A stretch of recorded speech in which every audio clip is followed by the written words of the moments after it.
Coming up on Cronkite News, advocating for education, the groups that came together at the state capitol pushing for change. Plus, rewriting history, the streets and parks that are being renamed by the city of Tempe. And later, ADHD medicine is in short supply, how patients in Arizona should go about finding their medication. Cronkite News starts now.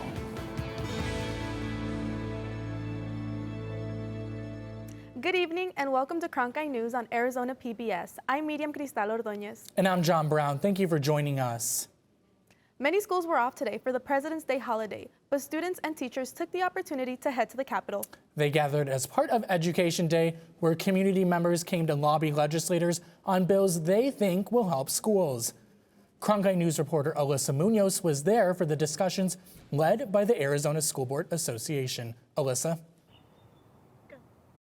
Students, parents, teachers, and legislators all came together today at the Capitol to rally for a shared focus on education.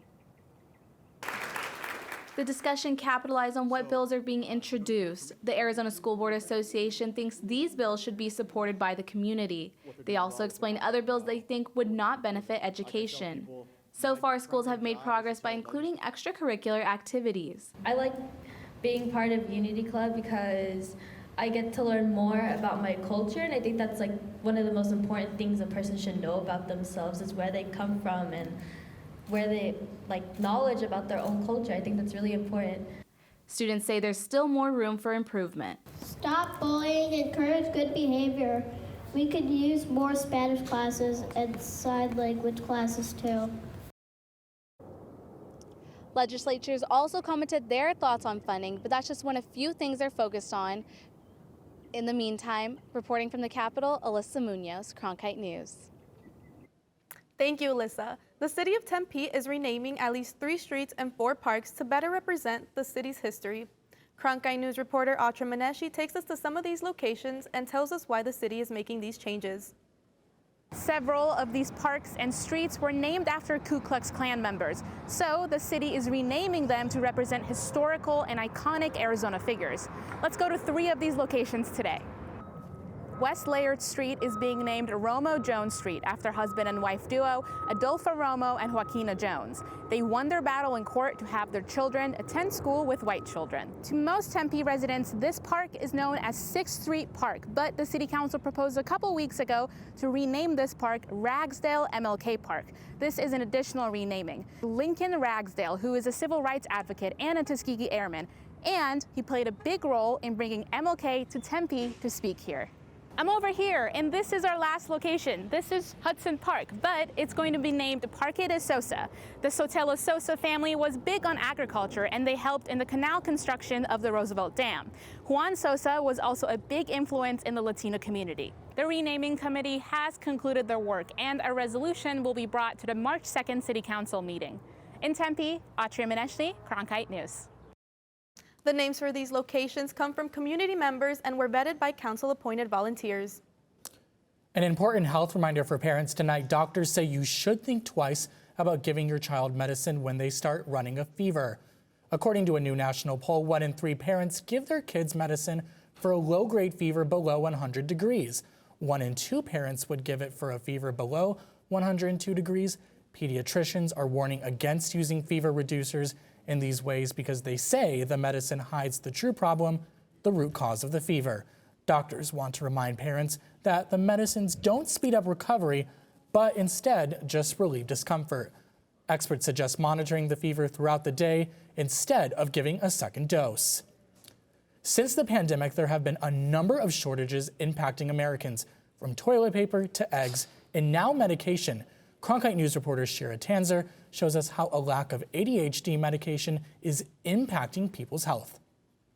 ADHD is one of the most common mental disorders in children, and now people are finding it hard to get a hold of the medication that experts say can change the way they live. In October of 2022, the FDA announced a shortage of ADHD medications such as Adderall. Without access to these medicines, patients with ADHD are forced to go about their lives without the help they would usually be getting. This disorder, it affects all aspects of someone's life. It affects socially, their family relationships, intimate relationships, work, school, and it doesn't take a break. Geddick, an ADHD specialist, explains ADHD medications send neurotransmitters to the prefrontal cortex of the brain, allowing patients to organize better and control impulsive thoughts. Nurse practitioner Benjamin Sparks says these behaviors come out differently in every patient's life. It's not just the classroom, it's not just work, it's home and it's those interpersonal relationships. According to the CDC, 8.2% of Arizona children are diagnosed with ADHD. Kamlesh Gandhi with the Arizona State Board of Pharmacy says one option for those looking for medication is compounding pharmacies, where they produce medicine on the individual level. According to the FDA, if there's a documented shortage of medications, then compounding pharmacies are able to compound these medications. Geddick says a lot of pharmacies such as Walgreens and CVS get their prescriptions from the same supplier.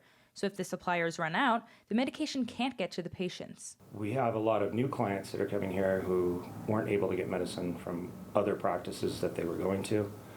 But with our clients, our staff, we call around when we work with pharmacies, local pharmacies, we call around every day. So our clients aren't going without medicine. There's no update on when these medications will become available again. If you're unable to get ADHD medication, try calling different pharmacies in the area before turning to compound pharmacies. Reporting in Phoenix, Shira Tanzer, Cronkite News. Helping ensure healthy pregnancies, healthy newborns, and healthy families. Still ahead, we'll take you inside the local nonprofit lending support for families dealing with substance abuse. Plus, a new era for the Arizona Cardinals. The new head coach is here, and he's already filling some of the major vacant roles in the team. That's next.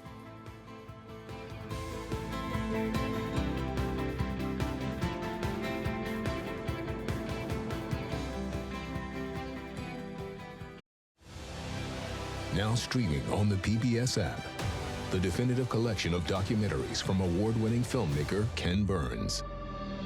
Hemingway, the man, is much more interesting than the myth.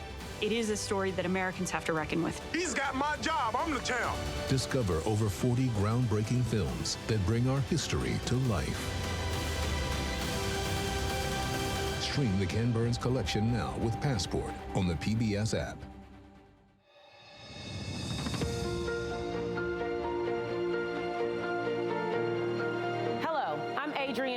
General Manager of Arizona PBS. We've got so much going on here at the station. I'm Catherine Anaya. I'm Alberto Rios. I'm Chef Mark Tarbell. I'm Ted Simons. We want everyone to know that their Arizona connection starts right here at Arizona PBS.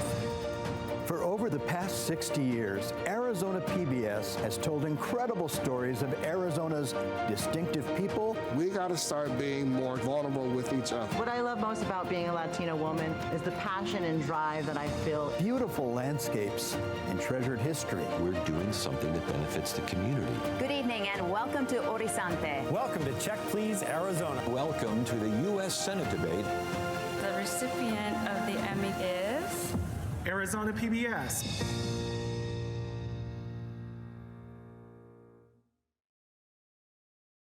The Walt of Journalism and Mass Communications Phoenix Sports Bureau provides students with hands-on learning experiences and opportunities in sports journalism. From covering local high schools, colleges, and the pros, students get the opportunity to go live from our Facebook shows covering local, collegiate, and pro sports in the Valley. From digital reporting, broadcast, social media, and producing, there's opportunities for all. For more, go to cronkitenews.azpbs.org.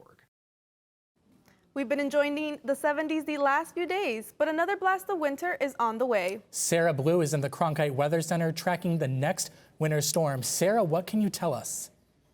John. Well, we had a beautiful President's Day here in the Valley, but the story of tomorrow is going to be those winds. We have high wind watches and warnings in the yellow and advisory down here in the tan. In the tan, that's where we could have sustained winds up to 35 miles per hour, and in the yellow, sustained all the way up to 50 miles per hour with gusts reaching 75. So those are pretty damaging winds that could harm some trees or power lines or possibly create some hazardous driving conditions. So stay safe on those roadways tomorrow. This is all caused by a system that's that's coming in. That's going to drop about an inch of rain everywhere that's in these dark green areas. By the time we reach Tuesday, we're going to see those snow levels drop to about 3,000 feet, and we're going to start to see snow and ice up in the high country. That's going to continue through all of Wednesday, and because of that, we're going to have a winter storm warning in place tomorrow. That's where we could have snow between 4 inches all the way up to 10 inches north of the Mogollon Rim. Now, with all of this wind and snow, the concern is blizzard or whiteout conditions, so there could be some hazardous driving conditions, or those temperatures could dip down into those dangerous conditions. But back in the valley, we have a beautiful day on tap for tomorrow. We'll have those 70s tomorrow with a slight chance of rain as that system moves through. On Wednesday, we're going to see a cooling and seeing that high chance of precipitation. That's going to continue to warm up through the rest of the week until about Monday this time next week. We will see another system come in and a slight cooling. But from the Cronkite News Weather Center, I'm Sarah Blue. Every 19 minutes, at least one child in the United States is exposed to drugs like opioids in the womb. It's a condition known as neonatal abstinence syndrome, or NAS. Cronkite News reporter Laura Barkfeld has the story of a special nursery that is helping babies and their families heal. Our families already feel guilty. They're already ashamed and hopeless. So many times once I come in and I talk with them, they're like, I'm finally here. It's finally okay. We are a nonprofit serving moms, babies, and dads that struggle with opiate use disorder, babies that are exposed to the opiate while pregnant. And we have a nursery in Phoenix. It's 12 beds where we help babies go through that withdrawal process a little bit easier with one-to-one caregivers, quiet, dark environment, and we're very trauma-informed and family-centered.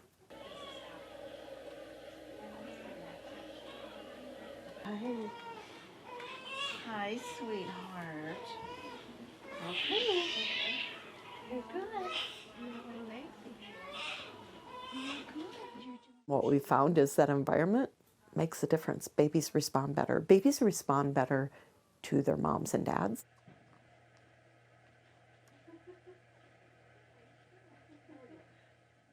Eat, Sleep, and Console is a way to assess what a baby needs that's going through the withdrawal process as far as treatment.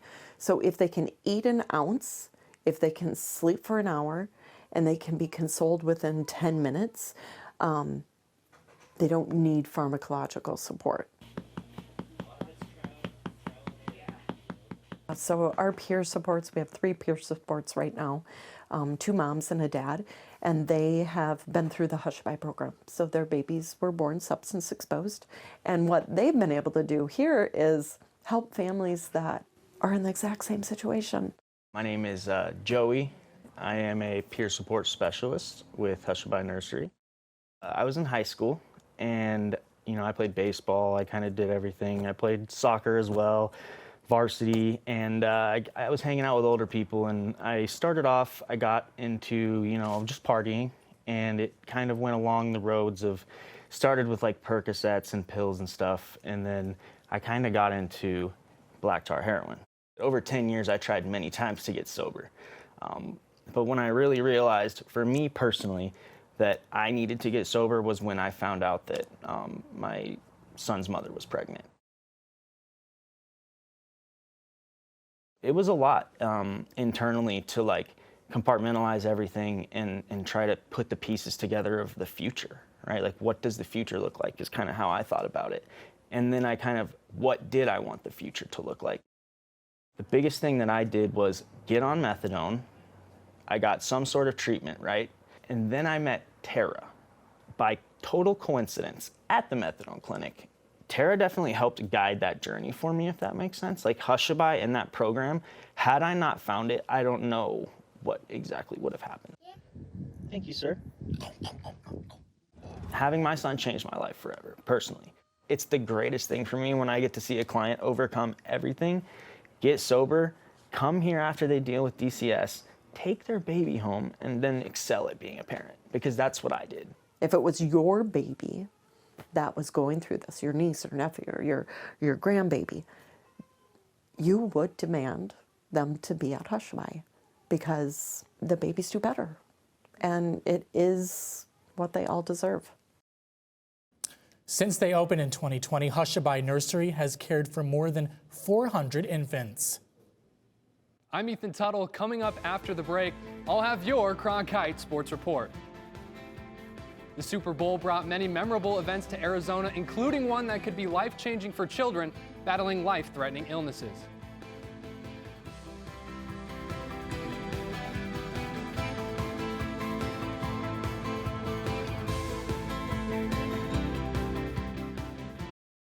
Cronkite News provides students at ASU's Walter Cronkite School of Journalism with the opportunity to gain real-world experience in the newsroom. At Cronkite News, our students produce professional content for audiences by taking on all roles, whether they be reporting, anchoring, producing, or studio production. Each department gives students first-hand professional newsroom experience. For more information, visit cronkitenews.azpbs.org.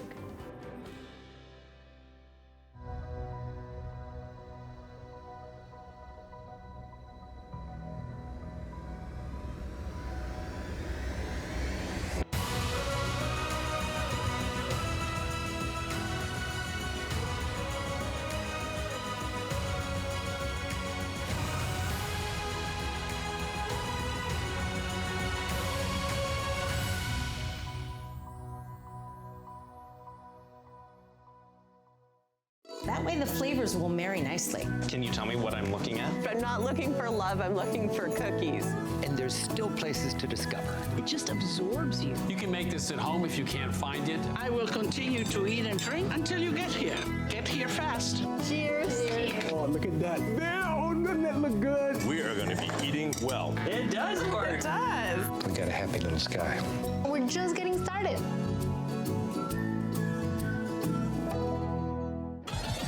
Welcome. How utterly charming. Are you ready to get it going? How does an English fan come to be Italian Riviera? A fresh start. Can I trust you? Are you ready for the show? You can't be afraid to show them what you've got, what you want. Are we having a party? Of course, the more the merrier. I love this place. It's my home now.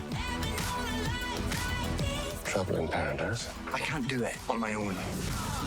This is revenge. There are consequences. Be careful. Nothing like this.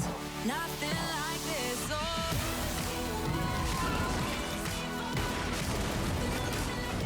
You look like you need rescuing. Don't we all? What is it that you want? I just want to let go. I choose how I live. There is the passion that I've been looking for.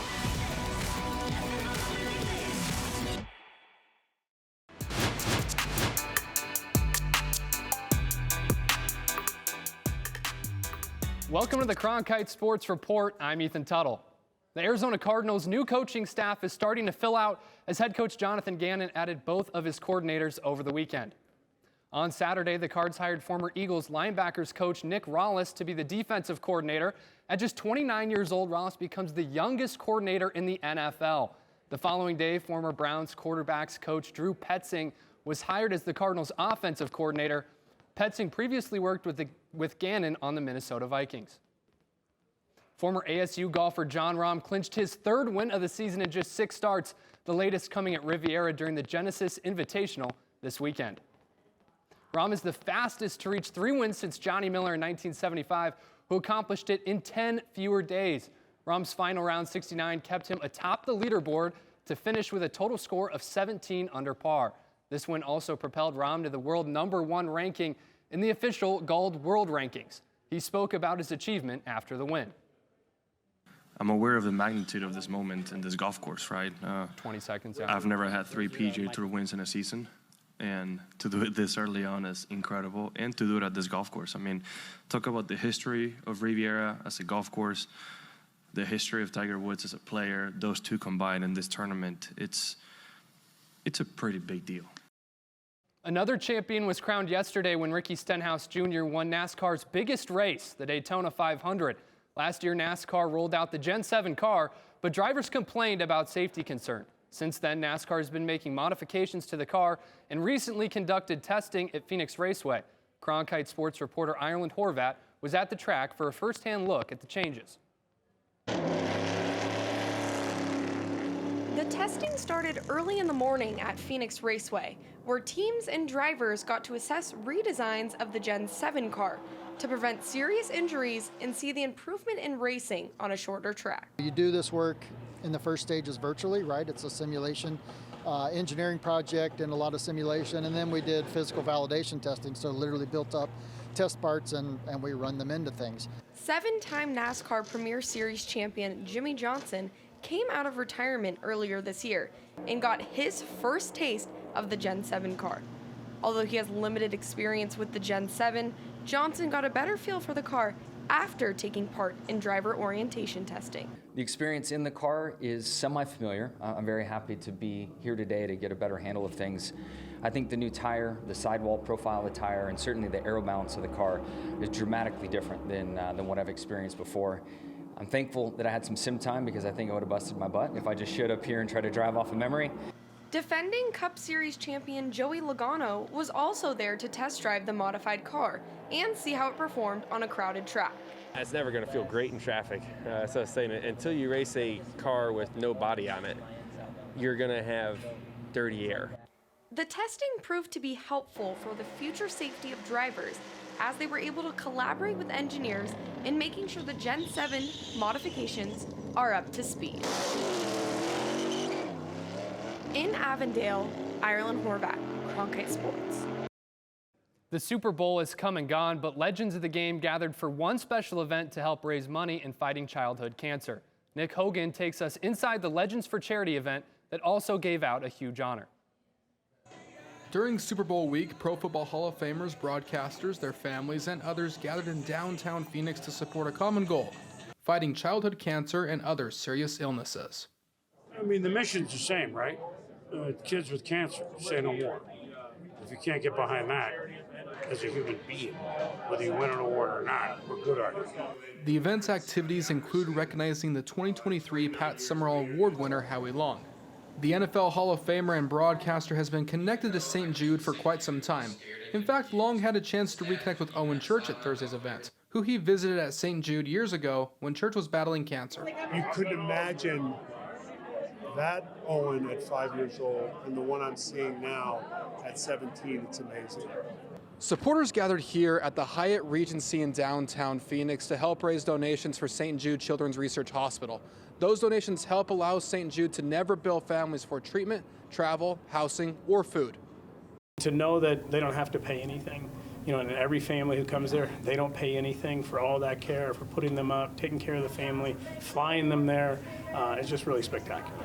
Serving as the event chair was not Jay Feely's first encounter with St. Jude, as his niece Selah received treatment there during her battles with cancer. Feely's shoes paid tribute to Selah and her victory over cancer.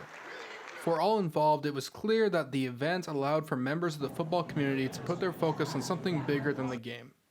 As you well know, this week is busy for everybody. There's so many obligations, but they want to be here to support, and it means everything. In Phoenix, Nick Hogan, Cronkite Sports. That's all the time we have today for the Cronkite Sports Report. Back to you guys. Still ahead on Cronkite News, a rare and record-setting dinosaur discovery.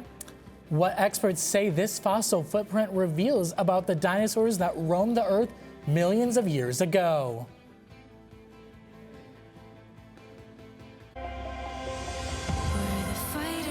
We tell ourselves stories as a nation. These stories need to be highlighted, they need to be explored. We're the dreamers. How serious is America's commitment to looking at its history? How can we learn from the past?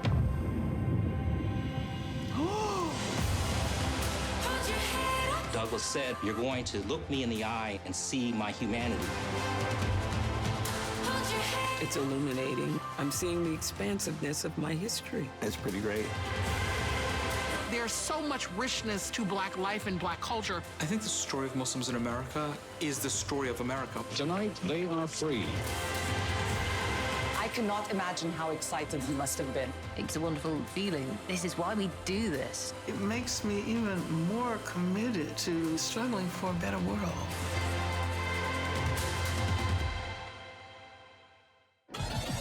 Welcome. How utterly charming. Are you ready to get it going? How does an English fan come to be Italian Riviera? A fresh start. Can I trust you? Are you ready for the show? You can't be afraid to show them what you got or what you want. Are we having a party? Of course, the more the merrier. I love this place. It's my home now. Trouble in paradise. I can't do it on my own. This is revenge. There are consequences. Be careful. Nothing like this. Nothing like this. Oh.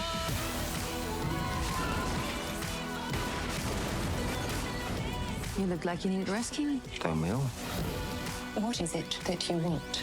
I just want to let go. I choose how I live. There is the passion that I've been looking for. It's being called the largest dinosaur footprint ever discovered. It was found in the United Kingdom in an area known as the Dinosaur Coast.